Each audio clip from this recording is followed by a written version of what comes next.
May nagtanong sa akin, dapat ba raw nabigyan ng regalo ang nililigawan mo? At naintriga ako sa tanong na ito at may gusto akong ituro sa inyo tungkol sa pagbibigay ng regalo sa babae.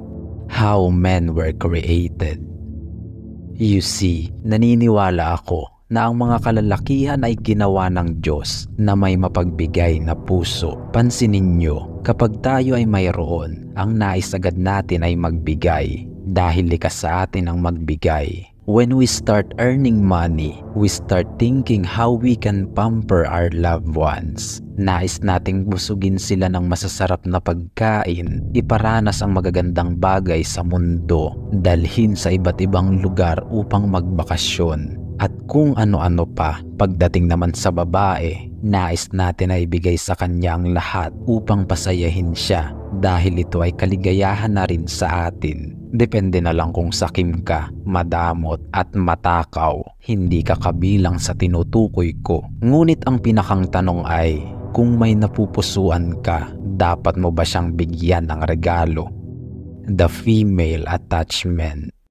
Makinig kayo, mahalaga na maunawaan nyo ang isang ito. You see, ang mga babae, karamihan sa kanila, mabilis ma-attach sa mga bagay-bagay. Dulot ito ng strong emotional attachment na mayroon sila. Ang mga lalaki, resources ang ginagamit natin upang mag-invest sa isang babae. Binibilhan natin sila ng mga regalo, binibihisan ng magaganda, at traditionally, tayo ang gumagastos sa mga dates and occasions na pupuntahan natin kasama ang partner natin. That's how we invest in women. We spend our money, we spend our resources for them. Kaya nga may mga lalaki na nagsasabing malaki na raw ang nagastos nila sa babaeng yun, kaya hindi na nila pwedeng pakawalan pa. Nakukuha nyo ba? Sa ganyan tayo nagiging invested sa isang babae. Ngunit ibahin nyo sa mga babae, iba ang paraan nila sa pag-i-invest sa isang lalaki. Kung ang lalaki ay financial investment, sa mga babae naman ay emotional investment. Emotions or feelings ang ini-invest nila sa lalaki. Ito ang dahilan kung bakit may mga babae na hindi maiwan-iwan ang kanilang partner kahit sobrang toxic na dahil masyado na silang emotionally invested sa lalaking iyon. Sasabihin ng ibang lalaki na kalokohan lang ang sinasabi ko. Ngunit paano nyo maipapaliwanag ang ganyang behavior ng isang babae? It is the truth. Accept it. May mga babaeng hirap na makaalis sa relasyon kahit sobrang toxic na dahil masyado na silang invested dito. Hindi na madali sa kanila ang basta na lang umalis. How to make her emotionally invested to you? Ngayon, ang tanong, paano mo gagawing emotionally invested sa iyo ang isang babae? Makinig kayo. This is not a type of women manipulation. This is just a trick in mind that women crave. You see, gusto ng mga babae na nilalaro ang emosyon nila. You need to stimulate their brain. Nasabi ko kanina na mataas ang attachment level nila pagdating sa mga bagay-bagay. Kaya't ganito ang gawin nyo. Babalik tayo sa tanong na, dapat bang bigyan ng regalo ang nililigawan mo?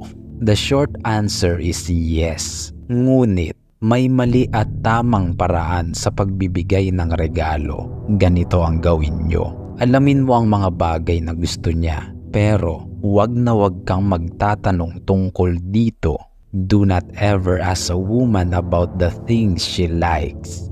Guro, paano naman namin malalaman kung hindi kami magtatanong? Teka lang, lalaki ka ba talaga? Tigilan mo ang pagtatanong tungkol sa kung ano ang mga gusto niya. Ayaw ng mga babae ang tinatanong sila. Bagkus, pagmasdan mo ang mga kilos niya. Mag-focus ka sa mga bagay na pinahahalagahan niya. Alamin mo kung ano-ano yung mga bagay na nagpapasaya sa kanya. Yung mga bagay na kinahihiligan niya at pati na rin yung mga ayaw niya. Kung tunay kang lalaki, magagawa mo yan kahit hindi ka nagtatanong. Place and timing matters. Ngayon, ito ang sunod na hakbang kapag na-figure out mo na kung ano-ano ang mga ayaw at gusto niya. Makinig kayo. Do not just give her gifts. Sure, women love a surprise gift. Ngunit, sa bawat regalong ibibigay mo sa kanya, may potential itong magpalalim ng emotional investment niya sa iyo. Even a tiny gift can make a big difference sa nararamdaman niya sa iyo kung alam mo ang gagawin. Ang mali ng mga lalaki, basta-basta lang sila nagbibigay ng mga regalo. Walang dating, walang emosyon, walang impact, at walang attachment kapag ganito. You see, to make the gift special, samahan mo ito ng masayang experience na kalaunan magiging isa sa mga best memories niya. Kumbaga, lalagyan mo ng core memories yung regalo mo. Sa ganitong paraan, hindi ka lang basta nagbigay ng ordinaryong regalo sa kanya. Sinamahan mo ito ng magandang karanasan na later in her life, yung regalo na yon magpapaalala sa kanya ng isa sa mga greatest memories niya. And guess what? Kasama ka dun. Huwag ka kasing masyadong maging bitter. Minsan kailangan mo ring maging romantic.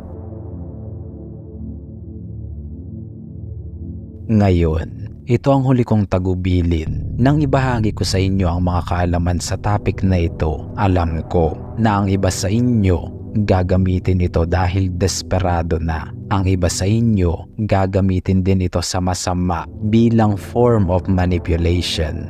But there's more to it. I only showed you the tip of the iceberg. I did not share the step-by-step blueprint dahil madali lang ito magagamit sa masamang intensyon. But I already gave you the idea. At kapag na-practice nyo ito at naging magaling kayo rito, you can make every girl deeply invested to you. Basta wag na wag nyong kakalimutan.